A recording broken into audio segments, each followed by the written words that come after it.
សាហាវមែនទែនអ្នកទាំងអស់គ្នាគ្រាន់តែអាម៉ាស៊ីនចុចទឹកចុចទឹកក្រូចចុចទឹកសុទ្ធធ្លាក់ចេញមកឲ្យយើងផឹកហ្នឹងនៅប្រទេសជប៉ុនហ្នឹងក៏ស្លាប់មនុស្សអស់ច្រើនអ្នកដែរអ្នកទាំងអស់គ្នាអាម៉ាស៊ីនអញ្ចឹងអារបស់ផឹកអញ្ចឹងហើយហ្នឹងវាអាចធ្វើឲ្យយើងគ្រោះថ្នាក់បានទៀតគ្រោះថ្នាក់បែបមិនអ្នកទាំងអស់គ្នានេះវាជាសោកនាដកម្មនៅប្រទេសជប៉ុនដែលជនជាតិជប៉ុនគឺភ្លេចអត់បានទេកាលពីជំនាន់ហ្នឹងឆ្នាំ1985ដែលកើតរឿងហ្នឹងគឺសម្រាប់មនុស្សអស់ច្រើនអ្នកមែនទែន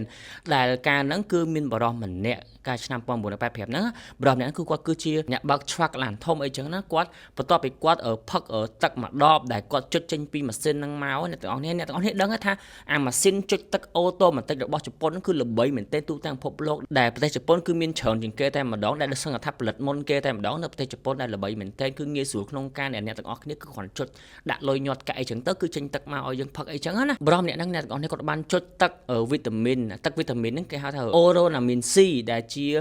ទឹកដែលពេលហ្នឹងគឺ popular មែនទែនដែលវាល្បីមែនទែននៅឯប្រទេសជប៉ុន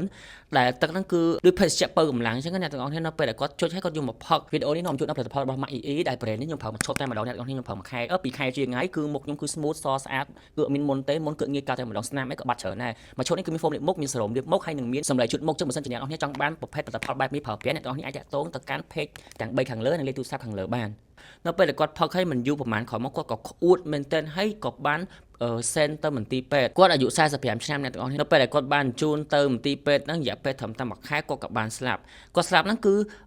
អាការគាត់ផឹកហ្នឹងគឺនៅក្នុងខែ5ថ្ងៃទី30រហូតដល់ខែ9អ្នកទាំងអស់គ្នាខែ9ថ្ងៃទី5ប្រហែលជាប្រហែលខែក្រោយមកហ្នឹងគឺមានបរិសម្នាក់អាយុ44ឆ្នាំហ្នឹងគឺបានស្លាប់ទៀតដែលឈ្មោះថាកាហាស៊ីសាកៃដែលគាត់បានទិញទឹកហ្នឹងគឺ2ដបដូចគ្នាផឹកហើយ6អាទិត្យក្រោយមកក៏ស្លាប់ទៀតអ្នកទាំងអស់គ្នាអញ្ចឹងគឺវាជួងគ្នាមិនទេដោយសារតែនៅពេលដែល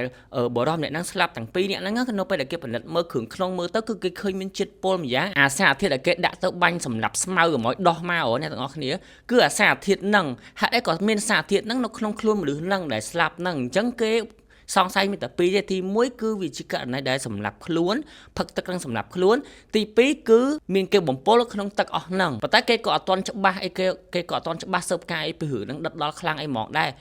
5-6ថ្ងៃក្រោយមកមានបរិសម្នាក់ទៀតស្លាប់ទៀតអាយុ50ឆ្នាំជាងទៀតដែលគាត់ទិញអាហ្នឹងផឹកដូចគ្នាចឹងហើយស្លាប់ទៀតដល់ពេលដល់មួយថ្ងៃក្រោយមកទៀតគឺមានសិស្សអាយុ22ឆ្នាំហ្នឹងស្លាប់ទៀតដែលគាត់ទិញភេសជ្ជៈផ្សេងមិនមែនជាភេសជ្ជៈហ្នឹងទេហើយដល់ពេលដល់ថ្ងៃទី19មានមនុស្សម្នាក់ទៀតស្លាប់រហូតដល់2-10នាក់ជាងរហូតដល់ចុងឆ្នាំហ្នឹងអ្នកទាំងអស់គ្នាអញ្ចឹងវាគឺជារឿងមួយដែលផ្ទុះដល់ពេញប្រទេសតែម្ដងដែលមួយគឺភ័យខ្លាចរអាក្នុងការទិញទឹកក្នុងម៉ាស៊ីនហ្នឹងផឹកតែម្ដងអញ្ចឹងព្រីក៏ធ្វើការស៊ើបអង្កេតប៉ុន្តែដោយសារតែជំនាន់ហ្នឹងគឺវាអត់ទាន់មានកាមេរ៉ាសុវត្ថិភាពដាក់នៅក្បែរម៉ាស៊ីនហ្នឹងមើលទេថាតើពីណាគេលួចប្រកបអីតម្លាក់អីនៅក្នុងហ្នឹងដើម្បីឲ្យមនុស្ស